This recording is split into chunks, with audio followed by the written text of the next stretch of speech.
और short term equilibrium के फॉर्मूले और इक्वेशंस देख रहे हैं। तो सबसे पहले शुरू के 3 फॉर्मूले जो कि बहुत सिंपल हैं। कंजप्शन का फॉर्मूला इनकम माइनस सेविंग, और इसी से अपन ने सारे फॉर्मूले बना लिए। तो इनकम का भी बन जाएगा, सेविंग का भी बन जाएगा। तो ये सिंपल फॉर्मूले। अब पढ़ते हैं fourth, average propensity to consume. इसका मतलब ये होता है अपन ने अपनी इनकम का कितना % पैसा खर्च कर लिया, कंजप्शन अपॉन इनकम। सेम वैसे ही एपीएस कितना % पैसा बचा लिया, सेविंग अपॉन इनकम।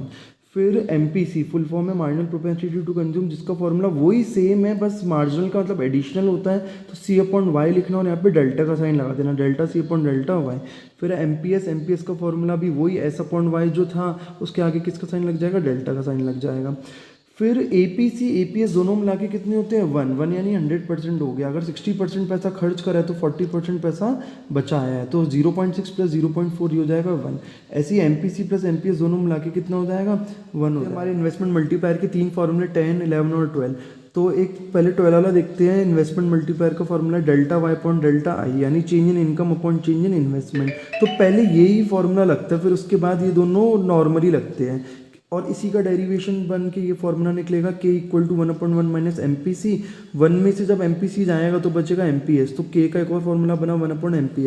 अगर न्यूमेरिकल सॉल्व करना हो ना तो 11 और 12 से थोड़ा आसान रहता है। तो पहले 12 वाला लगाना, फिर 11 वाला। अप्रोचेज आती है हमारी शॉर्ट टर्म इक्विलिब्रियम चैप्टर में मिलेगी। एक अप्रोच है aggregate supply equal to aggregate demand. फिर एक और इसी का एक डेरिवेशन बन के एक और बनती है saving equal to investment. AS और एडी और सेविंग और इन्वेस्टमेंट के ना थ्योरेटिकल क्वेश्चन भी आ सकते हैं। What happens when AS is greater than AD and vice versa करके। फिर 14 देख रहे हैं break even point. Break even point की सिचुएशन तब होती है जब इनकम किसके बराबर होती है, कंजप्शन के। यानी इन अदर वर्ड्स अपन ऐसे कह सकते हैं कि सेविंग कितनी हो जाएगी, 0 हो जाएगी, और यहाँ पे एपीसी क्या होगा, 1 होगा। एपीसी 1 कैसे होगा ये भी देख सकते हैं। वाई इक्वल टू सी, यानी जो कंजप्शन है वही हमारी इनकम होगी। जब ये दोनों बराबर होगा तो एपीसी 1 होगा, और एपीसी 1 होगा तो एपीएस 0 होगा। ये अपन ने देख लिया, ये दोनों मिला के क्योंकि 1 होता है तो एपीसी 1 तो बचा एपीएस 0। नंबर देख रहे हैं एग्रीगेट सप्लाई को अपन क्या बोलते हैं, इनकम। एग्रीगेट सप्लाई का मतलब होता है आउटपुट, और आउटपुट किसके बराबर होती है, इनकम की। अपन ने नेशनल इनकम का डबल आइडेंटिटी कॉन्सेप्ट पढ़ा था।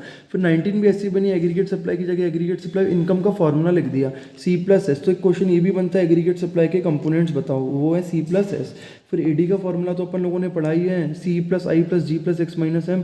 लेकिन जब न्यूमेरिकल्स करेंगे तो एडी का फॉर्मूला क्या बनेगा, C+I। यही काम आता है 2 सेक्टर। अब अपन जो पढ़ रहे हैं वो इक्वेशंस पढ़ रहे हैं। 15 नंबर वाली इक्वेशन है C equal to C bar plus B Y.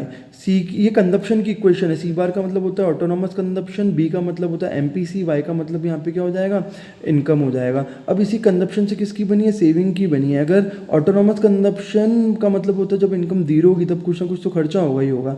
तो सेविंग में ये नेगेटिव का आ जाएगा, क्योंकि कंजप्शन पॉजिटिव कुछ ना कुछ तो होगा ही होगा, तो सेविंग नेगेटिव का आ जाएगा। इसलिए यहाँ पे लिखा माइनस सी बार। बी का मतलब था एमपीसी, तो यहाँ पे आएगा एमपीएस, जो कि निकलेगा 1 माइनस बी से, वाई की जगह वाई। सेविंग के अपन एक और लिख सकते हैं, सी बार माइनस सी बार की जगह लिख दिया एस बार। अच्छा, एस बार के आगे यहाँ पे माइनस का साइन नहीं लगाएंगे, प्लस की जगह प्लस, 1 माइनस बी को अपन बोलते हैं एमपीएस, और वाई की जगह वाई। लास्ट देख रहे 17, बहुत इंपॉर्टेंट इक्वेशन है जो भी अपन पढ़ रहे हैं। एएस इक्वल टू एडी, ये हमारी एक अप्रोच थी। एग्रीगेट सप्लाई को इनकम बोलते हैं, ये अभी मैंने बता दिया। एडी का फॉर्मूला क्या होता है, C+I। ये रहा एडी का फॉर्मूला C+I, इनकम की जगह इनकम। फिर इस कंजप्शन की इक्वेशन लिख दी अपन ने, सी बार प्लस बी वाई, सी बार प्लस बी वाई, और प्लस आई की जगह आई। तो सबसे ज़्यादा इंपॉर्टेंट जो इक्वेशन है वो ये वाली है।